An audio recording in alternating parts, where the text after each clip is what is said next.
Hey guys, welcome back to the vlog. My name is Christian Panteroff, and if you don't know me, I'm a senior in high school, and I really respect you for clicking on this video because it probably means that you want to get a 5 on all your AP exams, and that's a very respectable mission. So I just thought that I am a qualified person to speak on this topic because I've taken 10 AP exams throughout all of my high school, and I've actually gotten a 5 on all of them. Those AP exams are AP Computer Science Principles, which I took my freshman year, AP World History, AP Physics 1, AP Music Theory, and AP Chemistry, which I took my sophomore year. And for my junior year, I took AP US History, AP Physics C Mechanics, AP Lang, AP Computer Science A, and AP Calculus BC. And I just wanted to give some tips as to how I got a 5 on all of these exams, because definitely it was a very intentional thing, and I would not say I just kind of like slacked off in any of these classes or for my preparation for these exams and just happened to get a 5.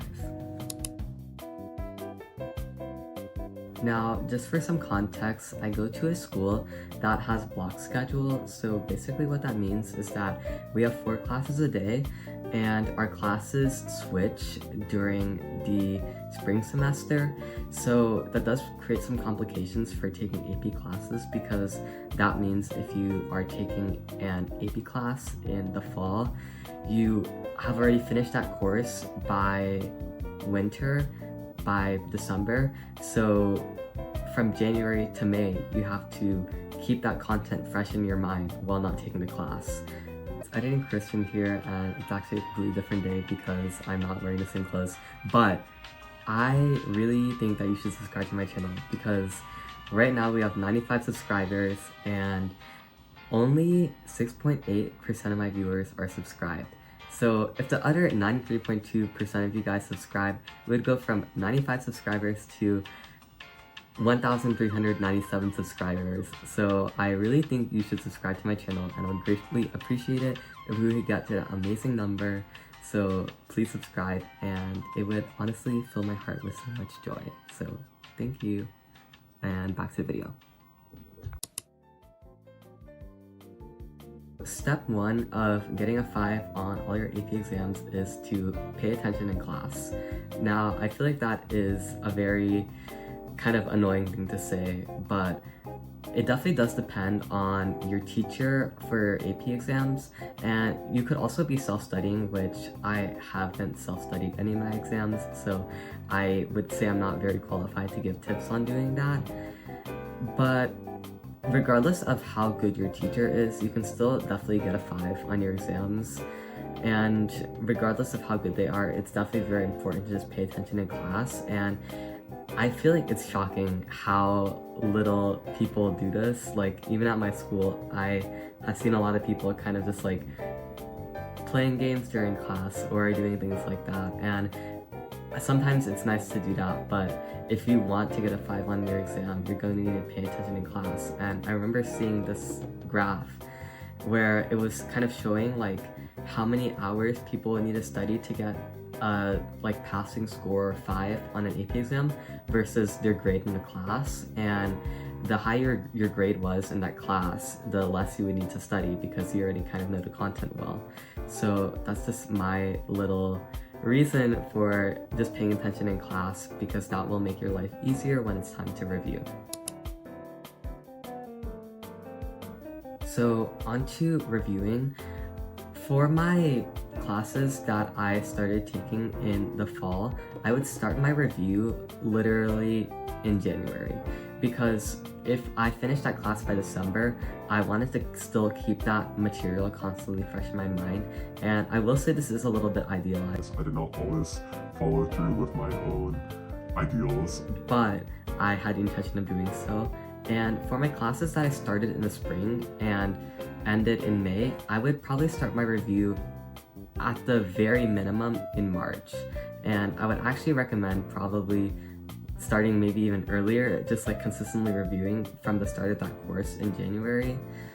But if you're taking a year-long course, I would probably recommend starting review in January too, because especially if you're taking a lot of APs, like I took 5 my junior year, if you start reviewing for all of those classes a month before your exams, it's gonna be super overwhelming, and you're gonna feel the need to kind of like prioritize classes over other classes. And if you just start as early as January, you're gonna be able to review for all of yours more or less equally without feeling like you're cutting corners.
Felt very disjunct from college board standards, I would spend more effort reviewing. So for the next part of the video, I wanted to shed some light on different resources that you can use to study for AP exams. So the first thing I'll generally go to is just the notes that I took in that class. So that's another reason why I strongly recommend that you pay attention and even take notes in your classes if your teachers don't require you to already. Because when you're reviewing for AP exams, if you already have all your notes for all your units in that class, that makes your life much easier. So the first thing I would do for review of any class is just go over all the notes I already have, and you can do this in a day. It doesn't have to be super in-depth where you're trying to make sure, oh, I understand every little thing, but just go through all your notes for a class and try to kind of internalize as much of the content as you can, and also mark anything in your notes that you feel like you'll need to review more, because that will kind of give you a roadmap for how to do the rest of your review. And also it's a good idea to take a picture of anything you think you might forget. So I remember for calc, I would go through my notes and there were certain formulas where I thought, wow, if I go on the AP exam and I see this, I'm definitely not gonna remember how to do it. So I would just take a picture on my phone of that so that I could refer to that later. Another very popular resource for reviewing for AP exams is textbooks. Or rather than textbooks, AP review books. And I kind of feel conflicted about these because I tried to use AP review books in my junior year AP exams, but I actually ended up not reading any of them really, and I don't think they're 100% necessary. Maybe I read a little bit of them, but I didn't actually use the review content. I really just read the instructions. But if you have already used these and find that they work for you, great. But for me, just seeing a 600-page review book and knowing I had 5 AP classes to review for just did not work for me, and it wasn't really needed because I got 5s on all my AP exams anyway.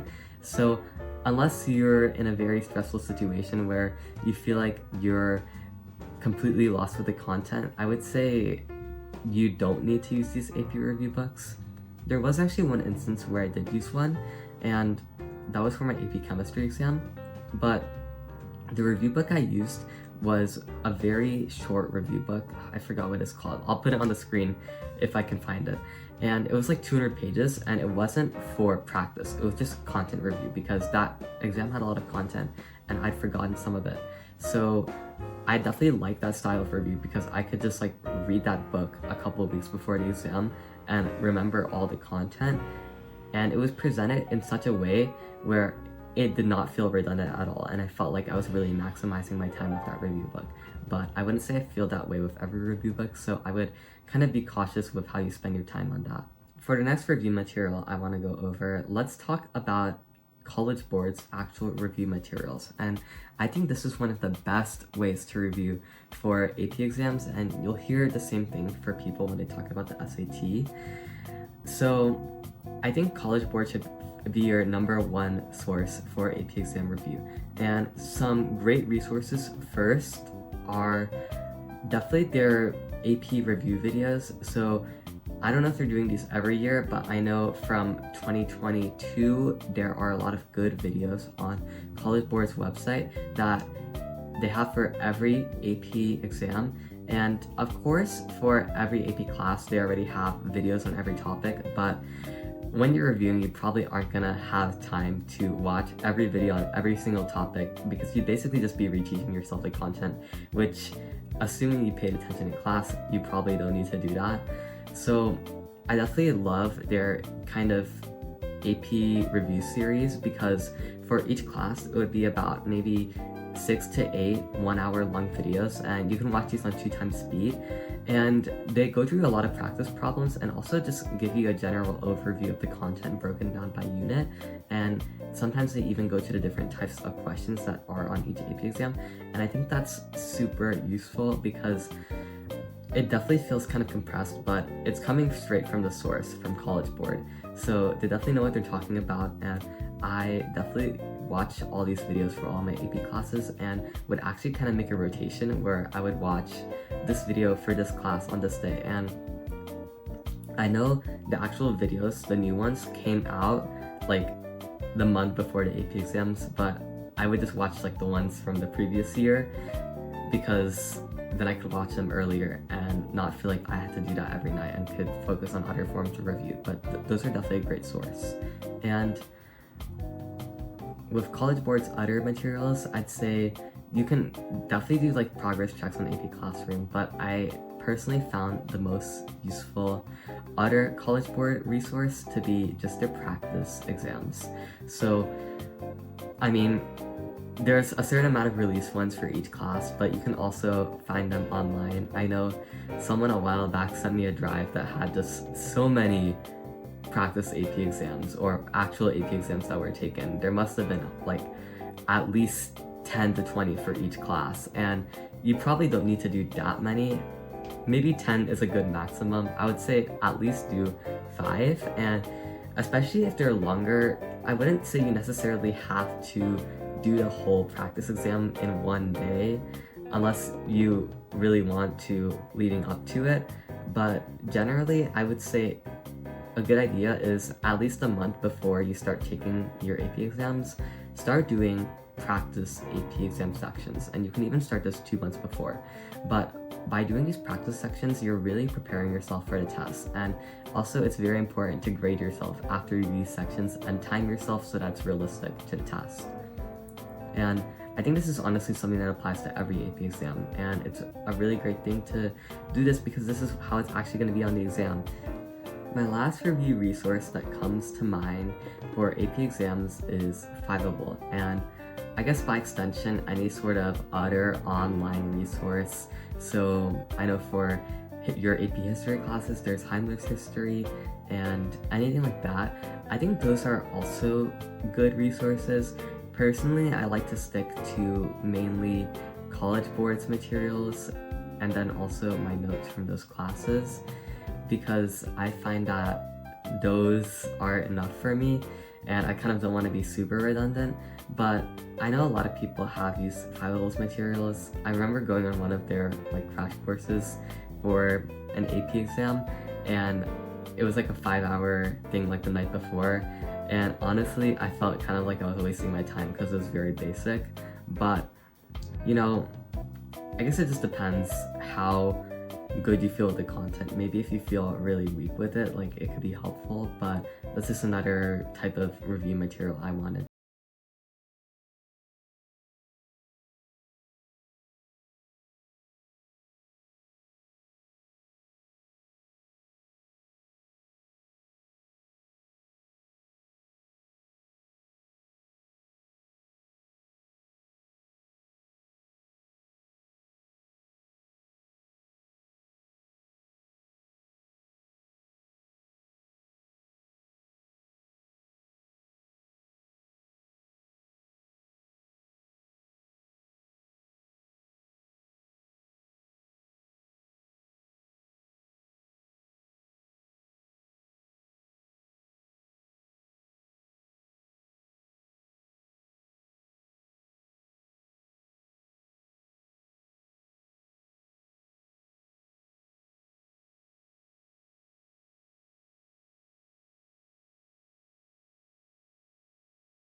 Please subscribe to my channel and see you then.